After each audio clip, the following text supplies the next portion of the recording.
തലകറക്കം ഈ ENT വിഭാഗത്തിൽ കൂടുതലായി തലകറക്കം കണ്ടുവരുന്നത് ഈ ഉൾച്ചെവിയുടെ പ്രശ്നങ്ങൾ കൊണ്ടാണ്. ഇത്തരം തലകറക്കത്തിന്റെ ചികിത്സ എന്ന് പറയുന്ന ഈ തലതിരിച്ചുള്ള എക്സസൈസ് തന്നെയാണ്.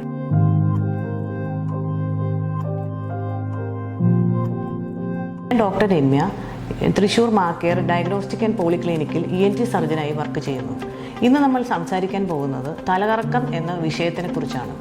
ഈ രോഗനിർണയം എങ്ങനെയാണെന്ന് വെച്ചിട്ടുണ്ടെങ്കിൽ ഇപ്പോൾ നമ്മൾ OP വരുമ്പോൾ തന്നെ ഈ പേഷ്യൻസിന് തല തിരിക്കുമ്പോൾ പെട്ടെന്നുണ്ടാകുന്ന തലകറക്കം തന്നെ ആ രോഗലക്ഷണം തന്നെയാണ് ഇതിന് മെയിനായിട്ട് നമ്മൾ രോഗം കണ്ടുപിടിക്കാൻ സഹായിക്കുന്നത്.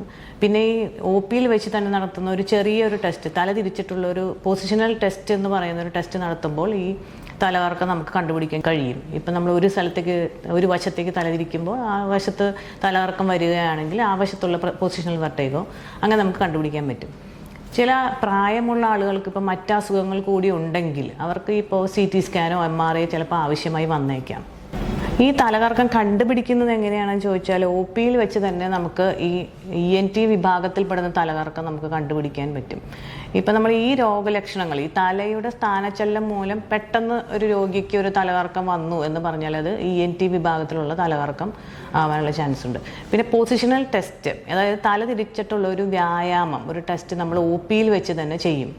അപ്പോൾ ആ ടെസ്റ്റ് ചെയ്യുമ്പോൾ ഈ രോഗിക്ക് ആ ഒരു വശത്തേക്ക് തിരിയുമ്പോൾ തലകറക്കം അനുഭവപ്പെടുകയാണെങ്കിൽ അത് പൊസിഷണൽ വെർട്ടിഗോ എന്നുള്ള രീതിയിലാണ് അത് വരുന്നത്. ഈ തലകറക്കം ചിലവർക്ക് ചെറിയ രീതിയിലേ വരികയുള്ളൂ. അപ്പോൾ ചിലപ്പോൾ ഇപ്പോൾ എണീറ്റ് കുറച്ച് നേരം ഒരു 2 മിനിറ്റ് തലകറങ്ങി അതിനുശേഷം അത് മാറിപ്പോവും കട്ടിൽ നിന്ന് എണീക്കുമ്പോൾ. എന്നുള്ള സ്ഥാനചലനം മൂലം നമുക്കുണ്ടാകുന്ന തലകറക്കത്തിനൊരു തോന്നലാണ് ശരിക്കും ഈ പൊസിഷണൽ വെർട്ടിഗോ എന്ന് പറയുന്നത്. ഒരു വ്യക്തിക്ക് ഇപ്പം അയാളുടെ ചുറ്റുപാടുകളോ ഇങ്ങനെ കിടന്ന് ചുറ്റിക്കറങ്ങുന്ന പോലെ ഒരു തോന്നൽ, അത് ശരിക്കും ചുറ്റിക്കറങ്ങുന്നില്ല. അപ്പം നമുക്ക് ആ തോന്നൽ മാത്രമാണ് ഈ തലകറക്കമായിട്ട് അനുഭവപ്പെടുന്നത്.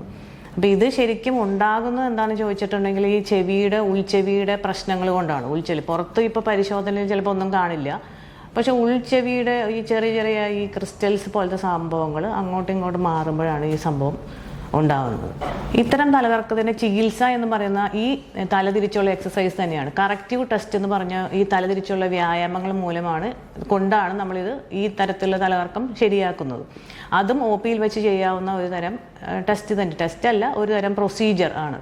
90% രോഗികൾക്കും ഇത്തരത്തിൽ തലതിരിച്ച് കറക്റ്റായിട്ട് ഡയഗ്നോസ് ചെയ്തിട്ടുണ്ടെങ്കിൽ ഇത്തരം തലതിരിച്ച് ഉള്ള ടെസ്റ്റുകൾ കൊണ്ട് പൂർണ്ണമായും ഭേദമാകാറുണ്ട്. ഇനി മറ്റ് ചില രോഗികൾക്ക് ഇപ്പോൾ തീവ്രമായിട്ടുള്ള ഈ രോഗലക്ഷണങ്ങൾ കാണിക്കുന്നവർ, ഇപ്പോൾ ഛർദ്ദിക്കുക, നെഞ്ചിടിപ്പ് കൂടുക, അങ്ങനെയൊക്കെയുള്ള തലകറക്കമുള്ള ആൾക്കാർക്ക് ഈ ഇഞ്ചക്ഷൻസോ മരുന്നുകളോ കൂടി കുറച്ച് ഈ രോഗലക്ഷണങ്ങൾ കുറയ്ക്കണം. അതിനുശേഷമാണ് ഇങ്ങനത്തെ ടെസ്റ്റുകൾ നമ്മൾ ചെയ്യുക, അല്ലെങ്കിൽ ഇത് കൂടാനുള്ള ചാൻസ് ഉണ്ട്.